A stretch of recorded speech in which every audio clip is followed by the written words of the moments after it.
Probably the major story this week is the historic cold snap, which is setting in across the Midwestern United States.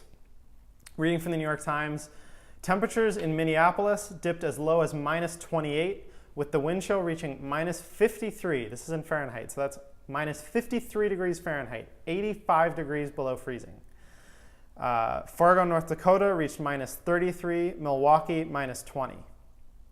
The worst cold was feared overnight into Thursday when meteorologists predicted that temperatures could dip to minus 27 in Chicago, a record for the city. We've grown accustomed over the last several years to stories about these kinds of extreme weather events, and for the first several years, mainstream media was very reluctant to talk about these kinds of events in connection with climate change. With sort of hesitation and skepticism centered around saying, oh, climate change can't be described in terms of a single weather event here. It's about these larger patterns. Well, finally, after kind of a decade of this, we've gotten to the point where we can now acknowledge that that pattern is exactly what's driving all of these major events.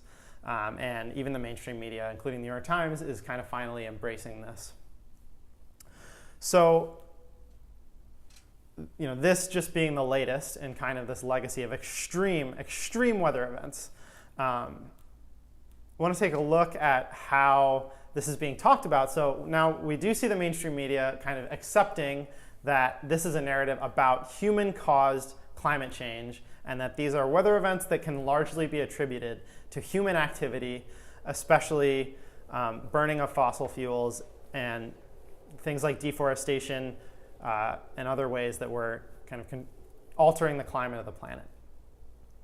So that said, while that's a welcome change to finally acknowledge that these weather events are human-caused, we're still seeing a very anthropocentric or kind of human-centric way of looking at these events and the harm that they cause. So this New York Times story talks about kind of the human impact and goes into depth. At this point, 8 humans are believed to have died as a result of this current cold snap. And of course, industries and even the Postal Service across this region is largely shut down. But there's a huge whole category of other impacts that are, as always, completely ignored in the mainstream media. And we're going to talk about some of those. So I want to bring up a story that's now 3 years old, January 2016. And this is from the Houston Chronicle, although this story was kind of widely covered, of a blizzard in Texas that claimed the lives of more than 20,000 cows who, as you would expect, are basically kind of left out on these ranches with pretty much no shelter of any kind from any sort of weather. And so when a slightly aberrant weather pattern rolls in the form of this large blizzard, these cows are basically, without shelter, they're just left to freeze to death or, die of exposure to snow. So 20,000 cows were lost in this event due to cold, mostly due to freezing to death. And to hear some of the way that this is talked about, unsurprisingly, it's entirely about kind of the economic hardship befalling these poor cattle farmers who, left these cows out here with absolutely no shelter. Typically, the article says, dead cattle go to industrial rendering plants where they are turned into a myriad of other products. Note that the cows are a product, and now we're turning them into other products. But the volume of lost cattle is too much for plants to handle, and the window for disposing the dwindling bodies is closing as the bodies rot. So, this is the rare glimpse that kind of mainstream media is offering into how human-caused changes in the weather are affecting animals other than humans. And this current this current weather pattern in the U.S. Midwest is a really great example, a horrible example, where we can kind of look into this more closely. So, Wisconsin, of course known as America's Dairyland, famous for cheese, and it lives up to its reputation. The state is absolutely covered in dairy farms. And on a typical dairy farm, you have several large barns where adult cows are kept who are milking. But we know that cows only produce milk when they're pregnant or nursing. So the pattern of life on a dairy farm is for cows to be constantly impregnated and give birth and have their babies taken away from them. And so on dairy farms in Wisconsin, the babies are kept outside in hutches,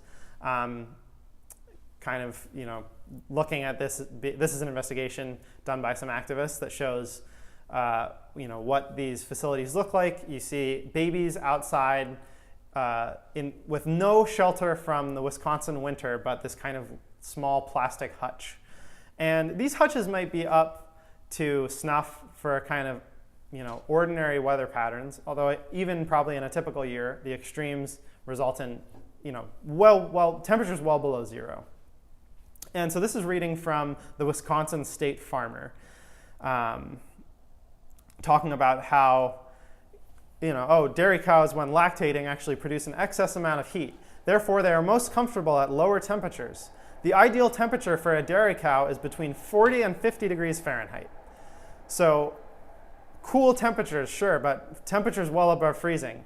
We're now talking about temperatures that with wind chill are the opposite end of 0 degrees Fahrenheit, well into the negative 40s and 50s in Wisconsin this week. And that number is coming about adult cows. So we're now talking about basically newborn baby calves being left outside in these tiny hutches that effectively, offer very little shelter from extreme weather, who right now, as we speak, are kind of out near Green Bay, Wisconsin right now, where there's, hundreds of dairy farms. It's negative 16 degrees Fahrenheit, and this is just early evening. It's projected to get well into the high negative 20s tonight, with worse cold coming tomorrow, and that's not accounting for wind chill. So what is going to happen? Well, I guarantee you that we're going to see a repeat across the Midwest of these old headlines, if the media is even going to bother to cover it, that thousands, if not tens of thousands of these animals who are left outside with no shelter, effectively no shelter, are going to freeze to death. And they will be talked about only as kind of an economic loss. The actual kind of lived tragedy of all of these individual babies, just newborn baby cows, freezing to death in extreme human-caused weather event. Obviously the mainstream media has no time for that. But what about animals who are not, so that kind of speaks to farmed animals and other domesticated animals. But the impacts, there are many animals in many different kind of situations that the impacts of this cold are relevant to. And credit to the Chicago Tribune, they had a story about how animals might be affected, although I think you're going to see that there's more here than meets the eye. So this is a story by John Kyleman in the Chicago Tribune today, and this is talking about extreme cold and how animals fare. And so he kind of goes through several, acknowledging several different conditions, starting with feral cats. And it's interesting, even starting the conversation with wild living cats in the city of Chicago, the discussion of how animals will be impacted is really all about populations. So, and he's saying, don't worry, this cold may come, but the population will bounce back quickly. So Chicago is expected, there are an estimated 200,000 feral cats in Chicago alone. And while cats are, generally very resilient, being able to, during extreme cold, they save energy by hunkering down and remaining still, finding shelter under cars or dumpsters and inside of vacant buildings. But we're talking about extreme, historic lows. The possibly tomorrow night, the lowest temperature ever recorded in the city of Chicago. And there's no question that, with wind chills into the negative 60s, This is not something that domestic cats are prepared for. But don't worry if this results in a significant die-off. The populations will quickly grow once winter passes. So what's interesting about this is that so-called feral cats are usually kind of seen as a nuisance or a pest, and yet he's talking about, it's okay, the population will return to like normal levels, and showing no concern for the experiences of the individual animals who are, again, freezing to death on the streets of Chicago. And this isn't only domestic cats, of course, this is wildlife too. The same discussion from the Chicago Tribune that addresses the fact that this extreme cold, especially paired with kind of happening right after a period of relative warmth, is very dangerous for wildlife.